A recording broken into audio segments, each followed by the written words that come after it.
You ever wake up and realize your whole life's about to change because somebody else just decided it for you? Yeah, that happened to me. One day, you're sipping coffee on your porch. Next thing you know, there's a concrete truck roaring across your front lawn, and suddenly you're public enemy number one in a neighborhood you technically don't even live in. Wild, right? Let me back up a sec. See, after years of chasing military contracts and eating more truck stop chili than I care to admit, all I wanted was peace, something simple with old boards and quiet nights. My uncle's house on Lake Thurend felt like the last square of real freedom left just outside Bentwater Grove, a place so tightly wound I swear they measured their grass with a ruler and a scowl. My uncle, rest his soul, always joked the best thing about the house was the county line keeping the HOA and their matching mailboxes at bay.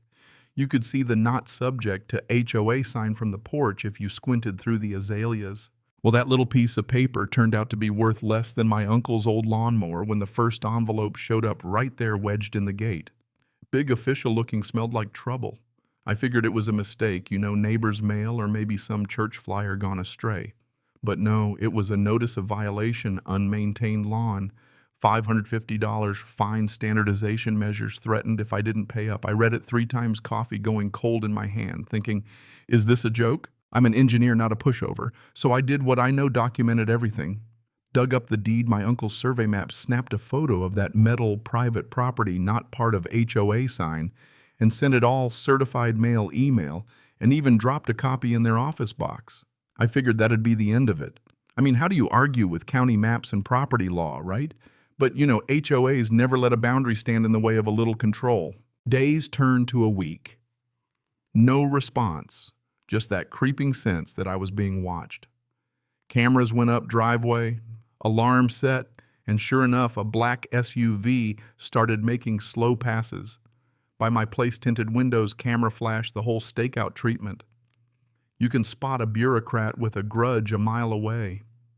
I'm not easily rattled, but I've seen what happens when people stop following the rules and start trying to make their own. Then came the flyer's little reminders tucked under my windshield and a voicemail from Bentwater Grove's compliance team suggesting I discuss landscaping improvements. I sent one last email, legal as can be, told them any more contact was harassment. I filed it all under HOA idiocy, thinking, let's see them try me now. But that's the thing with people who need to be in charge. It's never really about the rules, just the control. I was ready for them, cameras rolling, coffee strong, nerves steady. Didn't expect what happened next, though. It's 6:00 a.m. I'm half awake and I hear this diesel engine out front. Not a delivery truck. No. I open the curtain and there's a full-blown concrete mixer, orange as a warning sign, parked on my lawn. 2 guys in vests laying down a strip of wet cement right across my grass. I mean, who does that? Stakes in the ground, tape marking out some grand plan. It wasn't a mistake. It was a message. I stormed outside, phone recording boots barely tied. "What the hell are you doing?" I shout. One guy, clipboard shaking in his hand, says, "We got a work order from Bentwater Grove HOA, paid in advance. Part of the beautification plan." My jaw about hit the driveway. "I'm not in your HOA," I barked. "Did you even check the property line?" They stopped looking at each other, realizing they'd laid 10 feet of concrete on the wrong man's land. Called the cops right there. Trespass, property damage, and I've got the whole thing on video. Cops show up, talk to the workers, get their story, see the check from Bentwater Grove. The officer turns to me, says, "You want to press charges?" "Not yet." I tell him, "But document everything. Names, invoices, truck plates. This is bigger than a fine."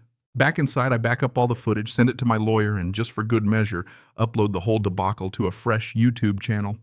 By lunchtime, I'm viral, 20,000 views. By nightfall, it's 70,000. People from all over sharing horror stories about HOA bullies. I pour myself a bourbon and watch that concrete set a scar across my lawn, neat, level, and so illegal it hurts. Next day, I get an email from the HOA. Notice of completed compliance measure. Oh, they're proud. PDF, attached all caps. As part of our community enhancement initiative, we've standardized your property with an educational demonstration. Invoice $2, $800. They wanted me to pay for their little power trip. Non-participation may result in further integration efforts. Integration. like I'm some wild territory they need to civilize. I sent it all to my lawyer, Leah Ramirez, who once dissolved an entire HOA in Georgia for fun. She's on it, tells me to get every scrap of evidence ready. But I'm not playing defense anymore. I post that invoice, the emails, and the video online. Reddit grabs it. Then Twitter, then the evening news. There's a TikTok of some guy pouring cement in his sink, reading my story in a bad southern accent. Local news calls it homeowner's lawn poured over by HOA he doesn't belong to. They even send up a drone. And here comes Karen Whitmore, HOA president, red pantsuit, hairspray shellacked, standing in front of her fountain on TV. Unified curb appeal, she says, smile so sharp you could cut yourself. Mr. Towell's property may not be technically in the HOA, but it impacts our presentation. He should be grateful. Grateful. She holds up a picture of my house circled in red like I'm the neighborhood's most wanted. I'm just trying to drink coffee in peace. That night, something shifts. I get an email from a former board member. Karen's been doing this for years. Check the last 3 budgets, look for enhancement initiatives. The landscaper's her nephew. Board votes aren't in the minutes. Now it's not just me, they've been scamming the whole neighborhood. Laya files a cease and desist, demands they remove the concrete pay damages and get their noses out of my life. News spreads. A local contractor tells me he quit working for Bentwater Grove after Karen stiffed him. More residents reach out, $500 fines for planting the wrong color roses, citations for a rake left out. Complaints to the city that mysteriously disappear. Karen's got connections, but I've got evidence. Court day comes. Karen struts in with a pack of lawyers while I walk in with Leah, a stack of paperwork and drywall dust on my sleeve. We lay out the whole thing: illegal construction, misuse of funds, intimidation, family kickbacks. Karen's team claims it was all a misunderstanding, but then Leah drops the bomb, an email where Karen tells her treasurer, I don't care if he's technically outside the boundary. Give him a front yard he'll never forget. Hit him with an invoice if he complains. The judge asks if she wrote it. I don't recall. Right. Then comes the twist. Karen's enforcer, Charles Kenner, caught on my cameras trying to set fire to my garage. Turns out he's her assistant, paid off the books, given a burner phone to keep pressure on me, told to deface my property. Even fake violation signs. He sings like a bird in court, admits to everything. Financial audit shows Karen's been treating HOA funds like her own piggy bank, tens of thousands, to her nephew's company beautification projects nobody approved. At least $34,000 in shady contracts, no board records, nothing. Judge is not amused. After a recess, the verdict comes fast. Karen guilty on all counts, sentenced to 15 years.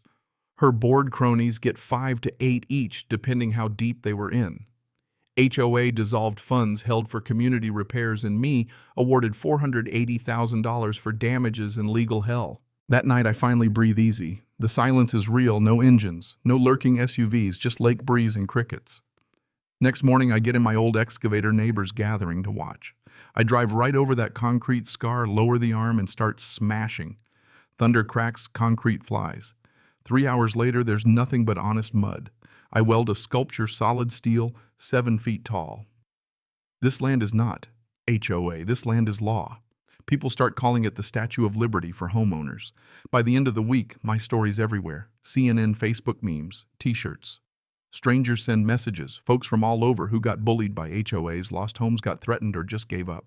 With Leah's help, I start Freeland Defense, a nonprofit for folks like me. Legal help document reviews, a database of HOA abuse. Within a month, 32 cases come in, some from Karen's old victims even. The HOA office gets shuttered, assets seized. I buy the land at auction for $1, put up a billboard. This land is no longer under Karen's control and never will be again. Selfies, shirts, the whole 9 yards, it becomes a movement. A year goes by. My uncle's house is restored, porch swings, squeaking trees throwing the same shadows they did when I was a kid. The steel statue's still there, plaque shining. People drive by, tourists stop, one guy even proposed under it. Sometimes I wonder what would have happened if I'd just paid that first fine, rolled over, let them pave me under. But then I remember they picked the wrong man. Now when I walk my lawn, it's green, wild, beautiful, exactly the way I want it. But let me ask you, where do you draw your line? Ever had someone try to pave over your rights, your life, your peace? Tell me your story. Because this fight isn't just mine, it's everyone's who's ever been told you don't belong here. If you believe in standing up to bullies, If you've got your own HOA horror story, drop a comment below. Like, subscribe, join the movement. Because out here, freedom's just one good neighbor away.